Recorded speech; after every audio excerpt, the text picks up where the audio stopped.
Hi viewers, అందరికి welcome friends. మన ఛానల్కి స్వాగతం friends. Gujarat Titans versus Rajasthan Royals మధ్య మ్యాచ్లో మొత్తానికి గుజరాత్ టైటాన్స్ ఫైనల్కి అడుగైతే పెట్టేసింది. సో మరి ఈ మ్యాచ్లో చాలా వరకు అయితే రికార్డ్స్ అయితే క్రియేట్ అయ్యాయి. సో మరి మ్యాచ్ ఎలా సాగింది ఏంటి అనే మనం పూర్తి వివరాలకు వెళ్ళిపోదాం. ఏమాత్రం లైక్ చేయకుండా. So let's move in to the topic. Hi hello viewer, అందరికీ వెల్కమ్ ఫ్రెండ్స్. మన ఛానల్కి స్వాగతం. మా ఛానల్లో మీకు కనుక వీడియోస్ నచ్చితే లైక్ చేయండి, షేర్ చేయండి, కామెంట్ చేయండి మరియు సబ్స్క్రైబ్ చేయండి. మరిన్ని నోటిఫికేషన్స్ కోసం పక్కనే ఉన్న బెల్ ఐకాన్ని ఆల్ పైన ట్యాప్ చేయండి. ఆల్ పైన ట్యాప్ చేయడం ద్వారా మేము చేసే ప్రతి వీడియోలని, తాజా వీడియోలని నోటిఫికేషన్లో పొందగలరు. సో గైస్, ముందుగా సిక్సెస్ విషయంలో ఎస్ఆర్హెచ్ యొక్క రికార్డ్ని బ్రేక్ చేసింది గుజరాత్ టైటాన్స్. అదేవిధంగా శుభ్మన్ గిల్ కూడా ఒక అరుదైన రికార్డ్ని నెలకొల్పాడు. అదేంటంటే 100s అతి తక్కువ బాల్స్లో చేసినటువంటి కెప్టెన్స్ లిస్ట్లో సంజు శాంసన్తో సంయుక్తంగా ఈక్వల్గా ఉన్నాడు. ఇప్పటివరకు Virat Kohli 9 centuries, Jos Buttler 7 centuries and K L Rahul, Chris Gayle 6 centuries and Shubman Gill, Sanju Samson 5 centuries and David Warner, Shane Watson 4 సెంచరీస్తో ఉన్నారు 4th ప్లేస్లో. ఇక వైభవ్ సూర్యవంశీ కూడా ఒక అరుదైన రికార్డు నెలకొల్పాడు. అదేంటంటే వైభవ్ సూర్యవంశీ పవర్ ప్లేలోనే 500 రన్స్ చేసినటువంటి ఏకైక అతి పిన్న వయసుడిగా, ఏకైక ఆటగాడిగా రికార్డు నెలకొల్పాడు. అండ్ సాయి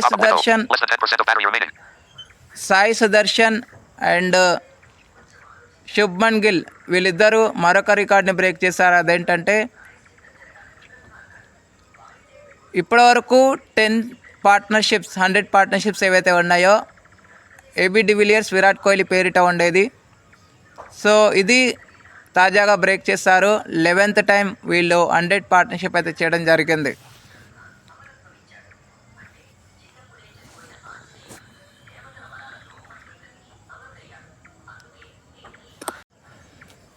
సో ఇక స్ట్రైట్గా రివ్యూలోకి వెళ్ళిపోయినట్టయితే టాస్ గెలిచి మొదట ఫీల్డింగ్ అయితే ఎంచుకున్న దానికి వాళ్ళకు మంచి రిజల్టే రావడం జరిగింది. రాజస్థాన్ రాయల్స్ టాస్ గెలిచి బ్యాటింగ్ తీసుకుంది గైస్. ఎంచుకున్న దానికి వాళ్ళు చింతించక తప్పలేదు. ఎందుకంటే 9కి 2 వికెట్స్ పడ్డాయి. ఫస్ట్ యశస్వి జైస్వాల్ 2 రన్స్కి అవుట్ అయిన తర్వాత 1 రన్కి అవుట్ అయిన తర్వాత ఆ తర్వాత వచ్చినటువంటి ధ్రువ్ జురేల్ కన్సిస్టెన్సీకి కేర్ ఆఫ్ అడ్రస్ ఈ ఎంటైర్ సీజన్లో చూస్తే. కానీ ఈ సీజన్లో అంటే ఈ మ్యాచ్లో మాత్రం 7 రన్స్ వేసి నిరాశపరచడం జరిగింది. 9కి 2 వికెట్స్ పడిన తరుణంలో జడేజాకి పై ఆర్డర్లో ప్రమోషన్ వచ్చిన దానికి మంచి పార్ట్నర్షిప్పే నిర్మించాడు. 50+ పార్ట్నర్షిప్ నిర్మించిన తర్వాత రిటైర్డ్ హార్ట్గా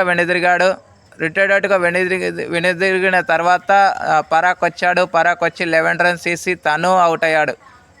రాంగ్ షాట్కి ట్రై చేసి అవుట్ అయ్యాడు. ఆ తర్వాత షనక వచ్చాడు. షనక ఏమాత్రం ఆకట్టుకునే ప్రదర్శన అయితే కల్పించలేకపోయాడు, 3 రన్స్ వేసి. ఆ తర్వాత జాఫ్రా ఆర్చర్ కూడా అవుట్ అయ్యాడు 9 రన్స్కి. బట్ మళ్ళీ జడేజా రావడం, ఎప్పుడైతే 118కే 5 వికెట్స్ కోల్పోయిన తర్వాత తక్కువ స్కోర్కి రిస్ట్రిక్ట్ చేస్తుందా గుజరాత్ టైటాన్స్ అనుకునే టైంలో స్టెప్అప్ అయ్యాడు వైభవ్ సూర్యవంశీ. ఎప్పుడైతే తను 50 కంప్లీట్ చేసుకున్నాడో అక్కడి నుంచి స్టెప్అప్ అయ్యాడు. ఒకే ఓవర్లో 5 సిక్సర్లు కొట్టడం జరిగింది. అక్కడి నుంచి 47 బాల్స్లోనే 96 రన్స్ అయితే స్కోర్ చేసి మరొకసారి 100 చేసేటువంటి సువర్ణమైన అవకాశాన్ని కోల్పోవడం జరిగింది. సువర్ణమైన అవకాశాన్ని కోల్పోయడమే కాకుండా 96 రన్స్కి తాను అవుట్ అయినాక సో మళ్ళీ పార్ట్నర్షిప్ అనేది జడేజా అండ్ ఈ డైనమన్ పెరేరాతో కలిసి పార్ట్నర్షిప్ అయితే నిర్మించడం జరిగింది. సో టోటల్గా 6 వికెట్స్ కోల్పోయి 214 రన్స్ అయితే స్కోర్ చేసిందని చెప్పుకోవచ్చు. 214 లక్ష్య ఛేదనకు దిగిన గుజరాత్ టైటాన్స్కి మంచి ఆరంభమే దక్కింది. 167 పార్ట్నర్షిప్ అయితే జరిగింది. 10 ఓవర్స్కి వాళ్ళ స్కోరు 127 చేసి నో లాస్తో పటిష్టమైన స్టేజ్లో ఉంది.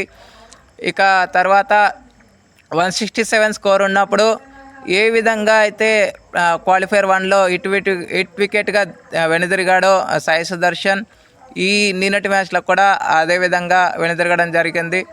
58 రన్స్ వేసి అవుట్ అయ్యాడు.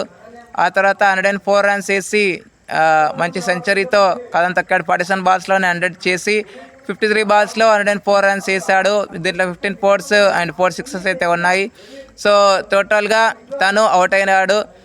అక్కడ నుంచి వాషింగ్టన్ సుందర్ కొంత స్మాల్ క్యామియో అయితే ఆడడం జరిగింది. 16 రన్స్కి తను అవుట్ అయిన తర్వాత మరో వికెట్ పడకుండా జాగ్రత్త పడుతూ జాస్ బట్లర్ 9 రన్స్ వేయగా ఈయన 17 రన్స్ అయితే చేయడం జరిగింది రాహుల్ త్రివాటియా. సో టోటల్గా 18.4 ఓవర్స్లోనే ఈ రన్ చేజ్ అయితే ముగిసిందని చెప్పుకోవచ్చు. ఇక వికెట్స్ కనుక 2 టీమ్స్ నుంచి చూస్తే, ఫస్ట్ రాజస్థాన్ రాయల్స్ నుంచి చూస్తే గుజరాత్ టైటన్స్ నుంచి చూస్తే కగిసో రబాడాకి 2 వికెట్లు, జాసన్ హోల్డర్కి 2 వికెట్లు, ఆ తర్వాత మొహమ్మద్ సిరాజ్, ప్రసిద్ధ్ కృష్ణ తలా ఒక్కొక్క వికెట్ అయితే తీసుకున్నారు. ఇక రాజస్థాన్ రాయల్స్ నుంచి చూస్తే మాత్రం జాఫ్రా ఆర్చర్కి అండ్ బర్గర్కి, అదేవిధంగా బ్రిజేష్ శర్మకి ఒక్కొక్క వికెట్ అయితే రావడం జరిగింది. ఎక్స్ట్రాస్ ఇరు జట్ల నుంచి చాలా ఘోరంగా నమోదవ్వడం జరిగింది. Okay friends, thank you. మరి సాయి సుదర్శన్ అయితే ఒక ప్రామిస్ అయితే చేశాడు, ఈ ఫైనల్స్లో ఒకవేళ నేను గనక మంచి నాకు ఆడితే 8 వికెట్గా అయితే వెనుదిరిగే ప్రసక్తి లేదని అయితే స్పష్టం చేశాడు. మరి చూద్దాం ఏ విధంగా ఉంటుందనేది. Okay friends, thank you. ఇలాంటి అప్డేట్స్ కోసం ఛానల్ని సబ్స్క్రైబ్, షేర్, లైక్, కమెంట్ చేయండి. మరొక అప్డేట్తో మేము ఉంటాను ఫ్రెండ్స్. అంతవరకు సెలవు, నమస్కారం.